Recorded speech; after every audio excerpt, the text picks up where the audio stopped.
Chapter को हम आगे बढ़ाते हैं, लेकिन आगे बढ़ाने से पहले मैं आपको बता देना चाहता हूं, अगर आपने नवा एकेडमी की सोशल साइंस क्लास 6 का पार्ट 2 नहीं मंगवाया है तो मंगवा ले। वो आपके लिए एग्जाम में बहुत अच्छा साबित होने वाला है, बहुत शॉर्ट में और आपकी भाषा में वो किताब मैंने लिखी है, जिसकी कीमत है सिर्फ और सिर्फ 135 रुपए, जो आपको घर बैठे इंडिया पोस्ट से मिल जाएगी।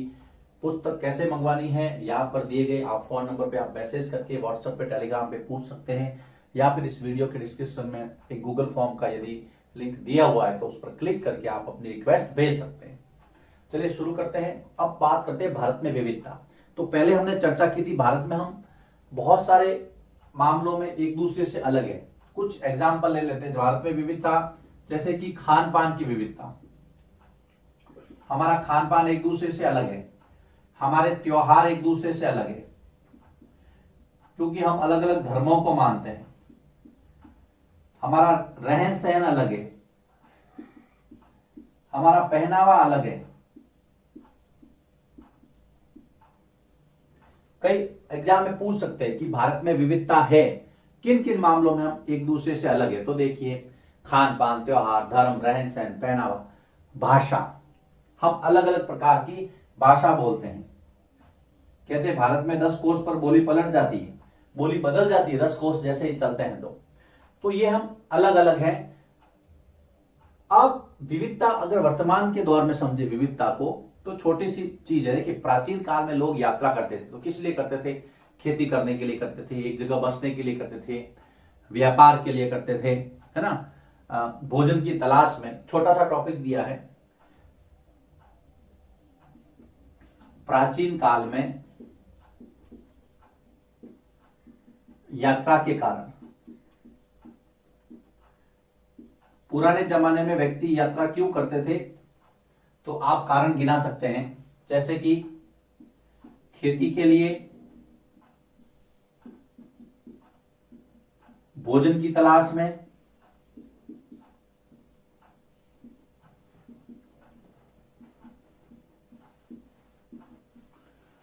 खेती करने के लिए लोग अपनी जगह बदलते थे, भोजन के लिए, व्यापार के लिए, एक जगह बसने के लिए, ना, व्यापार के लिए लिख सकते हैं हम, व्यापार के लिए एक जगह बस। ये आप इसलिए बता रहे हैं कि आज और उस समय की जो यात्राएं थी उनमें कितना अंतर है। आज अगर देखेंगे कि यात्रा हमारे लिए अलग मायने रखती है। आज हम शिक्षा के लिए, मेडिकल फैसिलिटी के लिए, इलाज करवाने के लिए, घूमने के लिए, नई नई जगह देखने के लिए यात्राएं करते हैं। तो ये देखिए, इसमें भी विविधता हमें देखने को मिलती है। अब भारत के अंदर अगर देखें तो भारत का मानचित्र आपने देखा है, समझा भी है कि हम कश्मीर से कन्याकुमारी या गुजरात से अरुणाचल तक, एक बहुत बड़ा क्षेत्रफल है और इसमें इतनी सारी विविधताएं हैं जो शायद ही किसी देश में। तो यहां पर हम भौगोलिक विविधता को लेंगे और भारत के भूगोल की विविधता को लेकर के दो क्षेत्रों का अध्ययन करेंगे जो आपकी किताब में दिए हैं। भौगोलिक विविधता में सबसे पहली अगर बात करें तो पहला है लद्दाख। लद्दाख भारत का केंद्र शासित प्रदेश है वर्तमान में, याद रखना। जो जम्मू कश्मीर और लद्दाख को अलग किया था, तो उसमें से लद्दाख जो है वो केंद्र शासित प्रदेश बनाया गया है। ये एक पहाड़ी क्षेत्र है लद्दाख, चित्र में आप देख सकते हैं, पहाड़ी क्षेत्र है और यहां पर रेगिस्तान है, लेकिन कैसा है? ठंडा रेगिस्तान। देखो बेटा, रेगिस्तान दो तरह के होते हैं। जब हम रेगिस्तान की बात करते हैं तो हमारे मन में रेत के बड़े बड़े टीले, दूर दूर तक कोई वनस्पति नहीं, ऐसा चित्र उभरता है। लेकिन आपको बता दूं मैं, रेगिस्तान भी दो प्रकार के होते हैं, आप 7th में पढ़ेंगे।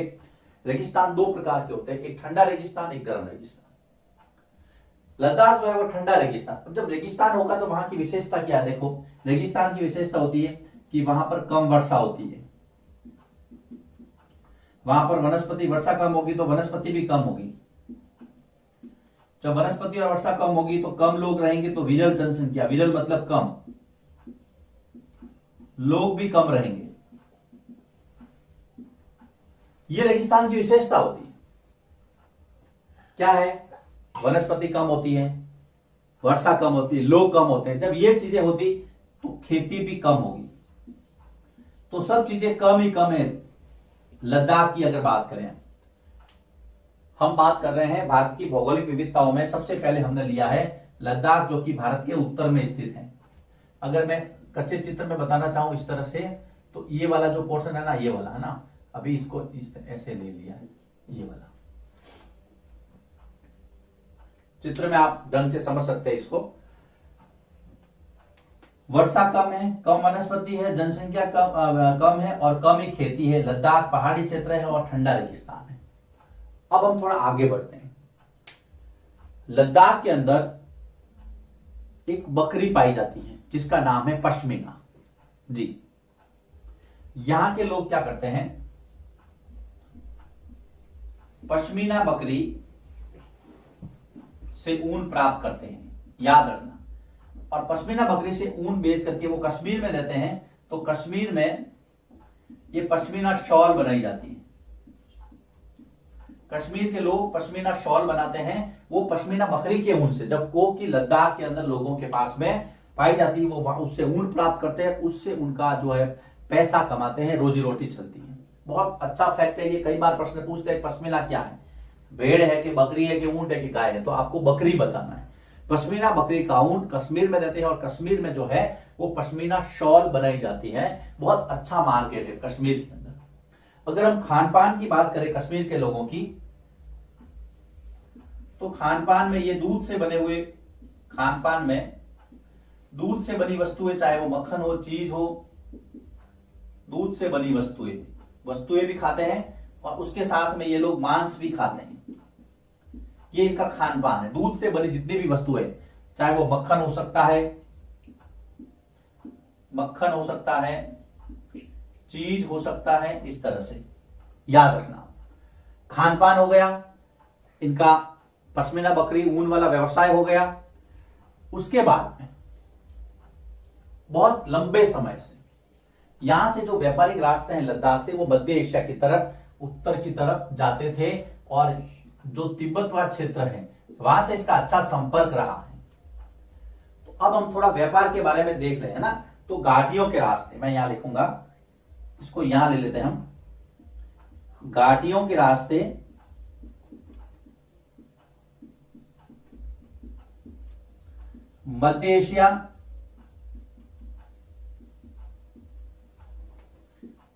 मध्य एशिया से व्यापार होता था, याद रखना। लद्दाख से घाटियों के रास्ते मध्य एशिया से व्यापार होता था और यहां से जो रास्ता जो तिब्बत को जुड़ता था, तो यहां से मसाले, कच्चा रेशम और दरिया, मसाले,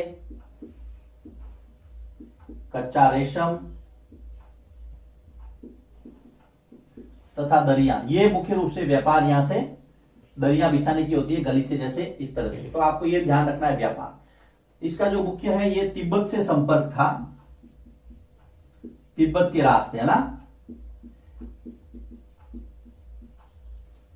इसलिए ये जो लद्दाख है, लद्दाख को छोटा तिब्बत भी कहते हैं। बिल्कुल बहुत अच्छा फैक्ट है। लद्दाख को क्या कहते हैं, छोटा तिब्बत। यहां पर अधिकांश जो जनसंख्या है वो है बौद्ध और मुसलमान। लद्दाख के अंदर ज्यादा जो जनसंख्या है वो है बेटा बौद्ध तथा मुसलमान। ये भी आपको फैक्ट पता रखना है, बौद्ध और मुसलमान ज्यादा है यहां पर। ये लोग क्या करते हैं, यहां का एक परंपरागत ग्रंथ है केसर सागा।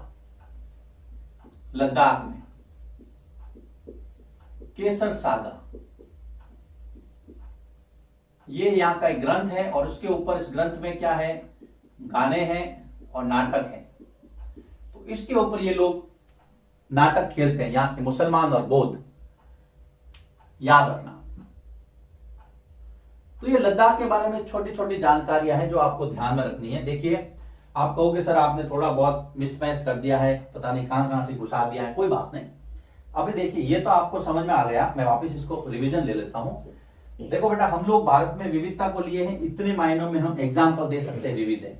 फिर छोटा सा फैक्ट दिया था कि पुराने जमाने में जो लोग यात्राएं करते थे वो आज की यात्राओं से अलग थी, विविधता थी, अलग है। अगर हम भारत के भूगोल की बात देखिए, भारत की जो भौगोलिक विशेषता होगी, लोग को वहां की कद काठी रहन सहन वो वैसा ही होगा। जो लोग कठिन क्षेत्रों में रहेंगे, जहां पे लाइफ टफ है, वहां के लोगों के जो शारीरिक मजबूत होंगे वो शारीरिक रूप से, तो ये सारी चीजें मायने रखती हैं। तो यहाँ पर सबसे पहले लद्दाख का उदाहरण दिया है। तो लद्दाख की वर्तमान में बात करूं तो वो केंद्र शासित प्रदेश है, भारत के उत्तर में स्थित है ना। भारत के उत्तर में केंद्र शासित प्रदेश एक पहाड़ी क्षेत्र है, ठंडा रेगिस्तान है, वर्षा कम होती है, कम वनस्पति है, कम जनसंख्या है यहाँ पर, और खेती भी कम होती है क्योंकि ये रेगिस्तानी क्षेत्र है। यहाँ पर एक बकरी है जिसका नाम है पश्मीना, और उससे ऊन लोग निकालते हैं उसकी, और कश्मीर को देते हैं, और कश्मीर में खास करके पश्मीना शॉलें बनती है, ध्यान रखना। यहाँ के खान पान की बात करें अगर लद्दाख के लोगों के खान पान की, तो ये दूध से बनी वस्तुएं जैसे मक्खन है, चीज है, उसको ज्यादा पसंद करते हैं, इसके साथ में मांस भी खाते हैं। यहाँ से व्यापार होता था घाटियों के रास्ते से। घाटियां मतलब पर्वतों के बीच में जो रास्ता होता है बेटा जाने के लिए, इस तरह से ये यहाँ से लोग जाते रहते हैं, ये घाटियां कहलाती है। तो घाटियों के रास्ते यहाँ से मध्य एशिया से व्यापार होता था, खास करके यहाँ पर जो तिब्बत वाला क्षेत्र है वहां से लोग जुड़े होते हैं, इसलिए लद्दाख को छोटा तिब्बत भी कहते हैं। मसाले, कच्चा रेशम, दरिया, ये सारी यहाँ से व्यापार के थ्रू लोगों से ये व्यापार होता था, लोग जुड़े हुए थे एक दूसरे से। यहाँ पर ज्यादा बौद्ध और मुसलमान हैं, और यहाँ का एक लोकल एक स्थानीय ग्रंथ है केसर सागर, जिसके अंदर गाने हैं और नाटक है, और बौद्ध और मुसलमान इसके आधार पर गाने और नाटक खेलते रहते हैं। तो ये आपको लद्दाख के बारे में छोटी छोटी जानकारियां हासिल रखनी है। इसके मैप में इसकी लोकेशन जो है वो आपको पता रखनी है, जिससे कि आपको अगर एग्जाम में मैप में भी पूछ लिया जाएगा भाई लद्दाख, तो आप बताने में आपको परेशानी नहीं हो। चलिए अब आप इसको नोट कीजिए। अब हम जो दूसरा भौगोलिक विविधता को लेकर के दूसरा जो दिया हुआ है केरल, उसके बारे में बात करेंगे। लिखिए इसको, फिर मैं आगे बढ़ता हूं। अब हम बात करते हैं केरल की। देखो बेटा, केरल जो है वो भारत के दक्षिण में, दक्षिण पश्चिम कह सकता हूं, भारत के दक्षिण पश्चिम समुद्री किनारे स्थित राज्य है केरल। भारत के दक्षिण पश्चिम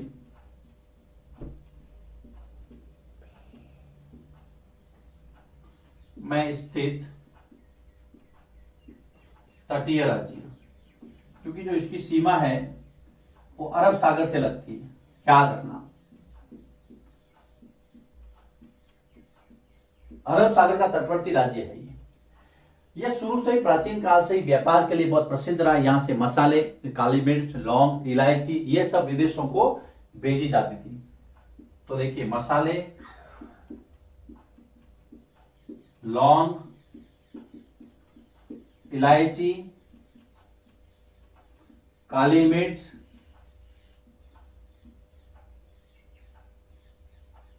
काली मिर्च का व्यापार जो है,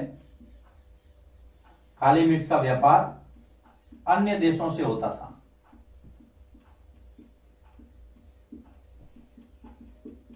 अब अगर व्यापार की बात करें तो सबसे पहले यहां पर जो व्यापारी आए थे वो थे अरब और यहूदी।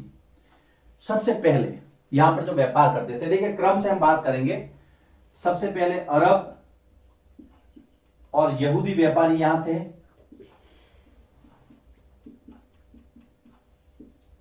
अरब, और उसके बाद में बताते हैं कि ईसाई धर्म के प्रचारक संत थॉमस यहां पर आए थे।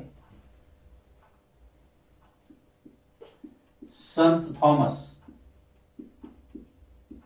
कहते हैं कि ये ईसा मसीह के दूत थे। संत थॉमस ईसाई धर्म के प्रचारक, ये यहां पर केरल आए थे, और भारत में ईसाई धर्म लाने का श्रेय है इनको।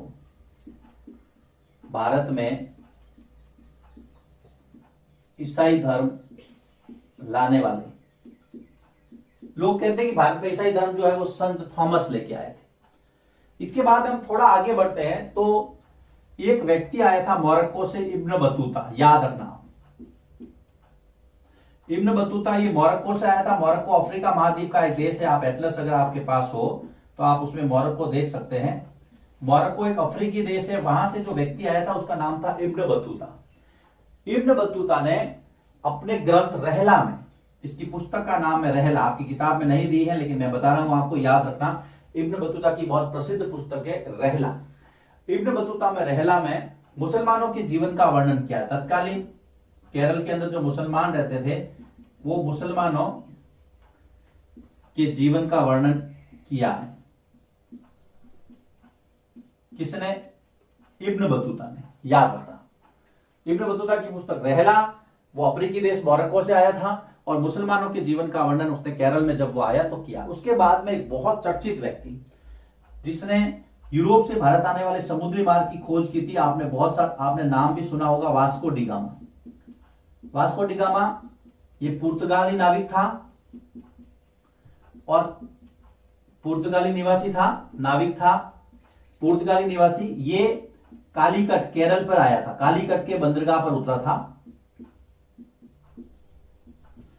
कालीकट आया था और इसका जो योगदान है, इसका योगदान है कि इसने यूरोप से भारत आने वाले समुद्री मार्ग को खोजा था। कई बार हम गलती से कह देते हैं कि भारत की खोज किसने की, कि वास्को डी गामा ने। वो गलत है। उसने वास्को डी गामा ने क्या किया था, ये 1498 में 1498 ईस्वी में, याद रखना 1498 में पुर्तगाली निवासी, पुर्तगाल का रहने वाला वास्को डी गामा इंडिया आता है समुद्र के रास्ते। तब पता चलता है कि यूरोप से भारत आने का समुद्री रास्ता कौन सा है। ये खोजने वाला कौन था? वास्को डी गामा, जो कि सबसे पहले यहां पर कालीकट के बंदरगाह पर उतरा था, 1498 में आया था। तो देखिए, अरब यहूदी संत थॉमस आए, इब्न बतूता आया, पुर्तगाल का जो नाविक था वास्को डी गामा वो आया। अब हम बात करते हैं कि यहाँ पे जो पब्लिक है उसका मुख्य रूप से धर्म मजहब क्या है। यहाँ यहूदी भी रहते हैं, इस्लाम भी रहते हैं, हिंदू और बौद्ध भी रहते हैं। यहां पर देखिए, यहूदी इस्लाम को मानने वाले, हिंदू भी है तथा बौद्ध भी यहां पर केरल में रहते हैं। ये आपको ध्यान रखना, यहां पे लोग किस किस संप्रदाय के रहते हैं, इसको आप समझना है, ध्यान में भी रखना है। अब यहाँ के जो लोग हैं, जैसे समुद्री इलाका है तो मछली पकड़ने में इनका मुख्य जो आजीविका का स्रोत है मछली पकड़ना। तो मछली पकड़ने के लिए ये एक जाल का प्रयोग करते हैं, जो चीन के अंदर भी इसी तरह का एक जाल है, तो उसको कहते हैं चीनावाला। चीनावाला, चीनावाला क्या है कि मछली पकड़ने का जाल जिसका आकार और जिसकी सूरत जो है वो चीनी जाल की तरह, जो चीन में जो जाल इस्तेमाल करते हैं लोग उसकी तरह मिलती है, इसलिए इसको कहते हैं चीनावाला। एग्जाम में कई बार पूछते हैं कि भाई चीनावाला क्या है, तो आपको पता रखना है चीनावाला क्या है कि मछली पकड़ने का जाल जो केरल में लोग यूज करते हैं, क्योंकि उसको चीनी जाल की तरह, जो चीन में जाल इस्तेमाल करते हैं इसकी तरह है, इसलिए आपको चित्र में भी बता दिया है, इसलिए इसको चीनावाला कहते हैं। अब केरल का जो मुख्य त्योहार है वो है बेटा ओणम। याद रखना, केरल का जो मुख्य त्योहार है ओणम। मुख्य त्योहार केरल का क्या है? ओणम। और ओणम के ऊपर, ओणम पर यहां पर एक प्रतियोगिता होती है जिसको आप कहते हैं नाव प्रतियोगिता। आप चित्र में देख सकते हैं, नाव प्रतियोगिता यहां पर बहुत फेमस है, जिसको नौका प्रतियोगिता भी कहते हैं। तो यह है केरल के बारे में जानकारी। वापिस देखिए, भारत के दक्षिण पश्चिम में स्थित तटीय राज्य ये रहा, जो कि अरब सागर, ये पूरा अरब सागर है, ये बता, जो कि अरब सागर से लगता हुआ है। यहां पर मुख्य रूप से मसाले, जिसमें लौंग, इलायची, काली मिर्च जैसे मसालों का विदेशों को व्यापार होता था। सबसे पहले यहाँ अरबी और यहूदी व्यापारी थे। कहते हैं यहाँ पर ईसाई धर्म के प्रचारक संत थॉमस आए थे, और उनको भारत में ईसाई धर्म लाने का श्रेय दिया जाता है। उसके बाद में जिस व्यक्ति की बात की है यहाँ पर, इब्न बतूता यहाँ पर आया था, वो मोरक्को से आया था। इसने अपनी पुस्तक रहला में केरल में रह रहे मुसलमानों के जीवन का वर्णन किया है, याद रखना। उसके बाद में 1498 में वास्को डी गामा आया, जिसने यूरोप से भारत आने वाले समुद्री मार्ग को खोजा। ये पुर्तगाल का निवासी था, ये भी कालीकट के बंदरगाह पर केरल पर उतरा था 1498 में। यहां पर जो लोग रहते हैं, जिन जिन धर्मों को मानने वाले, वो यहूदी, इस्लाम, हिंदू और बौद्ध। यहाँ के लोग जिस जाल का प्रयोग करते हैं वो चीनी जाल की तरह नजर आता है, इसलिए उसको कहते हैं चीनावाला। केरल का जो मुख्य त्योहार है वो है बेटा ओणम, वेरी वेरी इंपॉर्टेंट, याद रखना इसको। और ओणम के अवसर पर यहाँ पर नाव प्रतियोगिता आयोजित की जाती है, जिसको आप नौका प्रतियोगिता भी कहते हैं। ये भौगोलिक विविधता है। देखो, आपने लद्दाख को देखा जो उत्तर में स्थित है, फिर आपने केरल को देखा जो बिल्कुल भारत के दक्षिण में स्थित है। दोनों के अंदर बहुत सारी विभिन्नताएं, खान पान की, रहन सहन की, तो ये सारी चीजें आपको ध्यान में रखना है। अब चूंकि ये कोस्टल एरिया है, इसलिए यहाँ के लोगों का जो खान पान है वो ज्यादातर क्या है बेटा, ये देखिए यहाँ के लोग ज्यादातर क्या खाना पसंद करते हैं, चावल और मछली। ये भी आपको ध्यान रखना है, मुख्य रूप से ये चावल और मछली खाते हैं। ये सारे के सारे नोट्स आपको अपनी नोटबुक में लिखने हैं। यही प्रश्न बन के आपको एग्जाम में मिलेंगे और आपका जो नॉलेज है उसको इंप्रूव करेंगे। लिखिए इसको, फिर हम इसी टॉपिक को, इसी चैप्टर को आगे बढ़ा रहे हैं, जो कि इस चैप्टर का सबसे लास्ट टॉपिक होगा। अब हम बात करते हैं कि हम अलग होते हुए भी एक कैसे। विविधता है, अलग अलग प्रकार के हमारे अंदर अंतर है, लेकिन फिर भी हम एक हैं। कई बार प्रश्न पूछा जाता है कि भारत विविधता में एकता का उदाहरण है, कैसे? तो आपको 2-3 लाइनें सिंपल से लिखनी है। जैसे विविधता में एकता कैसे, कि देखिए कि हम भारत के लोग अलग अलग धर्मों को मानते हैं ना, कोई हिंदू है, सिख है, मुस्लिम है, ईसाई है, बौद्ध है, पारसी है, अलग अलग धर्मों को मानते हैं। पहनावा, रहन सहन, खान पान, रीति रिवाज, भाषा आदि में हम एक दूसरे से अलग हैं। आदि में हम एक दूसरे से अलग हैं, लेकिन हम सभी क्या है बेटा, भारतीय हैं। लेकिन हम सभी भारतीय हैं। हम कहते हैं कोई कहता मैं पंजाब से हूं, कोई राजस्थान से, कोई कर्नाटक से हूं, लेकिन फिर भी कोई कश्मीर से हूं, लेकिन फिर भी हम लास्ट में क्या कहते हैं, वी आर इंडियन, हम भारतीय हैं, आई एम इंडियन, मैं भारतीय हूं। तो जो इंडियन होने का जो भाव है वो हमें एक करता है। देखिए फिर आगे देखिए, हमारा राष्ट्र ध्वज तिरंगा एक है। हमारा राष्ट्र, हम सभी लोग तिरंगे के सामने सर झुकाते हैं। हमारा राष्ट्र ध्वज एक है, राष्ट्रगान एक है, राष्ट्रगान जन गण मन, ठीक है, राष्ट्रगान एक है। हमारा राष्ट्रगीत वंदे मातरम एक है, राष्ट्रगीत वंदे मातरम।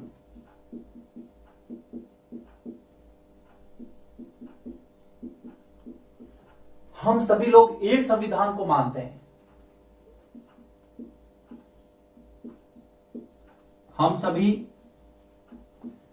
एक संविधान को मानते हैं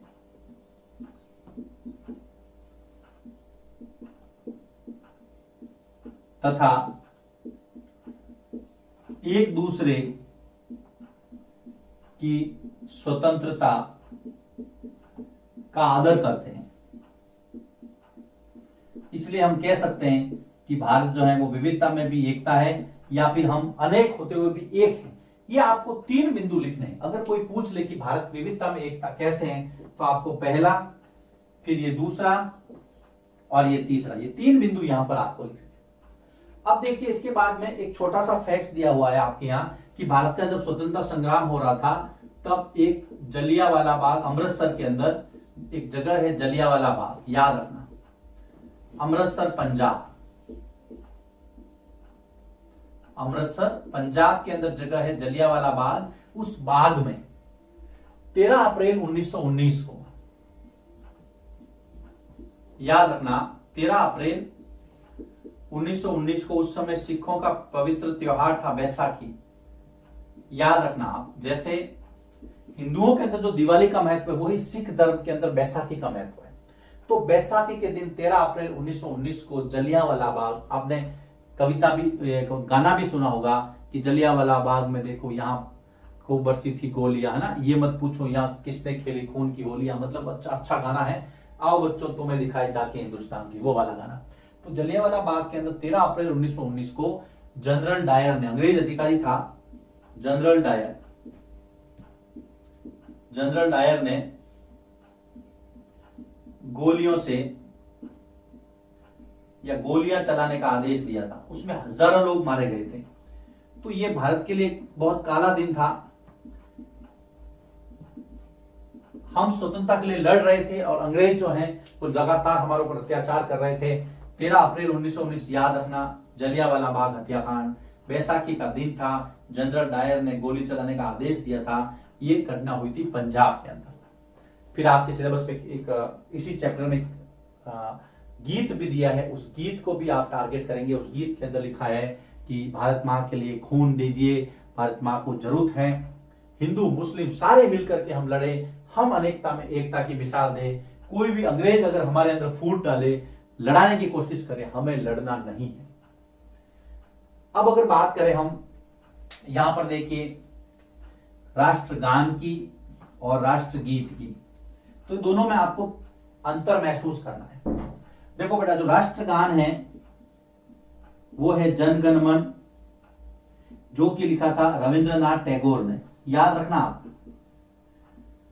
रविंद्रनाथ टैगोर ने लिखा था। राष्ट्रगीत जो है वो बंकिम चंद्र चटर्जी ने लिखा था, वंदे मातरम। ये जन गण मन है, ये वंदे मातरम है, बंकिम चंद्र चटर्जी। ये आपको ध्यान में रखना है। इसके अलावा पंडित जवाहरलाल नेहरू, भारत के पहले प्रधानमंत्री पंडित जवाहरलाल नेहरू की एक पुस्तक है, जवाहरलाल नेहरू, जिनका जन्म दिवस 14 नवंबर को बाल दिवस के रूप में मनाया जाता है।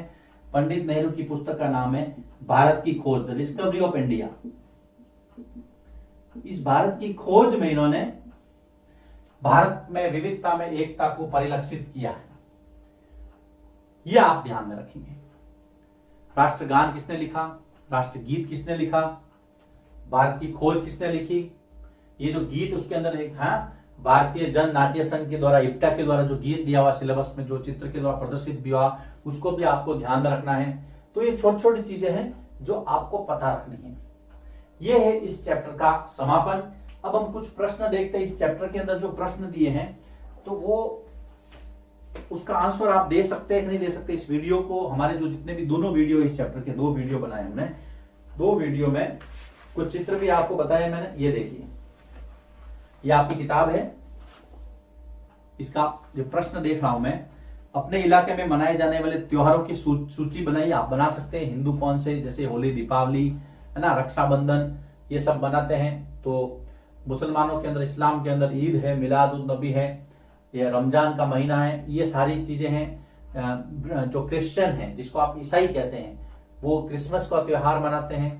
जो सिख है वो बैसाखी का त्योहार मनाते हैं, 13 अप्रैल को आता है। तो ये आपको एक लिस्ट बना देनी है, बना सकते हैं आप आराम से। आपके विचार से भारत की समृद्ध और विविध विरासत आपके जीवन को कैसे बेहतर बनाती है। तो आपको लिखना है कि जब हम लोगों से मिलते हैं, उनके पहनावे, खान पान के बारे में उनसे मिलते हैं, बातें करते हैं, हमें बहुत अच्छा लगता है। हम भी उनका पहनावा पहनते हैं, उनका खाना खाते हैं। आप एग्जाम्पल दे सकते हैं कि हम उत्तर भारत में रहते हैं, लेकिन हम दक्षिण भारत के व्यंजन, इडली डोसा बहुत पसंद करते हैं, है ना। उनका जो पहनावा हमें अच्छा लगता है, वो भी हमारा पहन। तो इस तरह से हम घुलते मिलते हैं, ऐसा लगता है अलग अलग फूल मिलकर के एक माला बन गए हैं। इससे हमें भारत की जो एकता है उसको बल मिलता है, हमें अच्छा लगता है। इस तरह से आप लिख सकते हैं। अनेकता में एकता का विचार कैसे है, तो आप लिख सकते हैं 1, 2 और 3 बिंदु मैंने लिखवाए हैं। अनेकता में एकता का विचार, ये पंडित नेहरू, भारत की खोज के माध्यम से आप इस तरह से आप लिख सकते हैं कि हमारा संविधान एक है, राष्ट्रध्वज, राष्ट्रगान एक है, रहन सहन भले ही अलग हो, लेकिन हम भारतीय हैं।